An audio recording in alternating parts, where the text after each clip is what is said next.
What's up, everyone? You know what I'm saying? It's your host Gunvid. I mean, this is what it is, and I'm your host Gunvid. You know what I'm saying? You know what I'm saying? Yo, my nigga, I can't do that shit no more.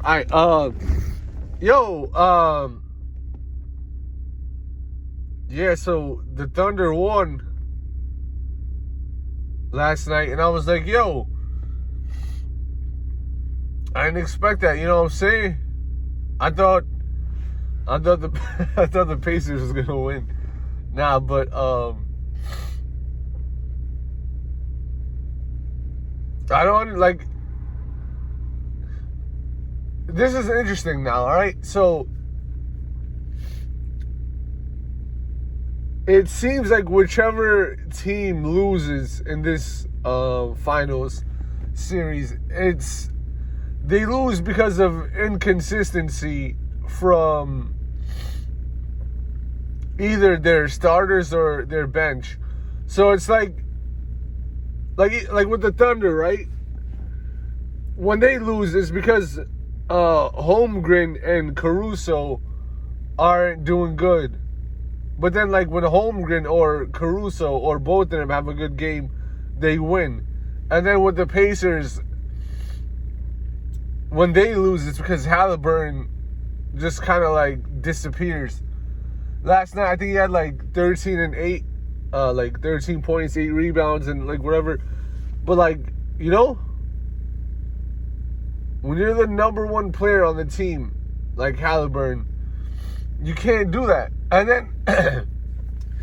then there seems to be a little bit of confusion as far as like who's the best player on that team, because you know, when you go back to the Eastern Conference Finals, Halliburton kind of thought he was going to win the Eastern Conference MVP, and then Siakam won. You know, and then right there it just shows like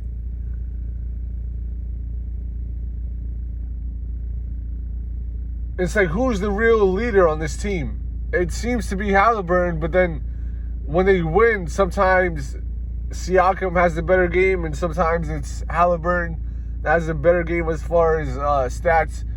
But as far as leadership, honestly, I think they should have Siakam be the leader, because he's been to the finals and he's won before, and he's more consistently, like, you know, good than Halliburton.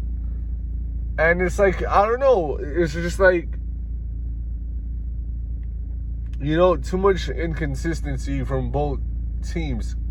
That's why this series went like this. Like, you know, Pacers won game one, and then Thunder won, and then Pacers won again, and then Thunder. So it just shows that these teams are inconsistent. Excuse me. Okay. So, you know what I'm saying?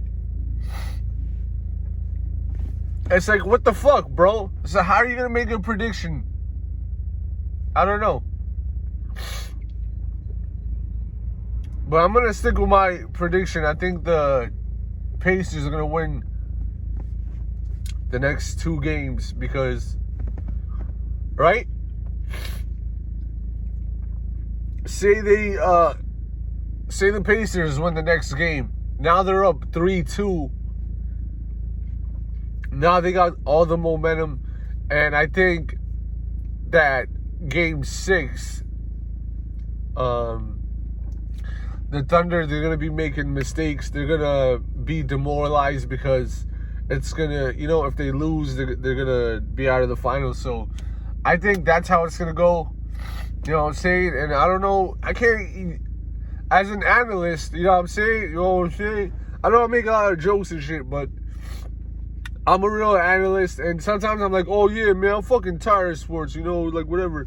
Because like, as a man, it's like, you know, unless I'm making fun of them or something, or I'm like getting money with them, I don't focus on other men. So it's like, I don't want to even talk about sports at all.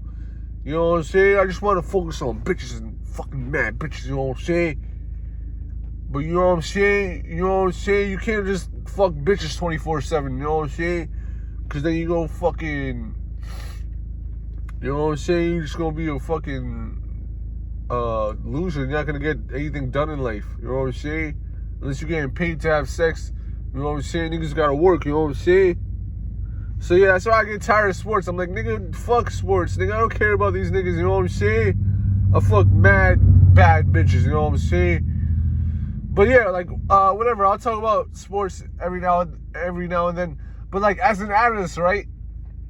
I don't have too much else to say about this series because it's like, how am I gonna predict a series where both teams have players that are like really inconsistent in the starting and like on the starting roster and on the bench? So it's like, I don't know how I'm gonna make a prediction or fucking analyze this.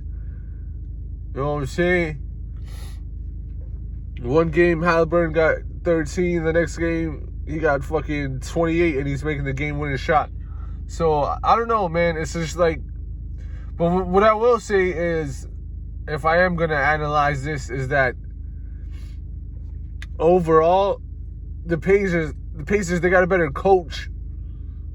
You know, I saw an interview with Haliburton and they asked him something like what is the key to the Pacers winning? And the first thing he said was Coach Rick Carlisle. You know, he does a great job of whatever, keeping the guys together, pause, whatever he said. You know, so they got a better coach, and I think overall the Pacers got a better team. So that's how I'm gonna analyze this series. But you know, next game in fucking OKC, it's just like, what if Haliburton doesn't show up again? Who's their second and third option? I don't know.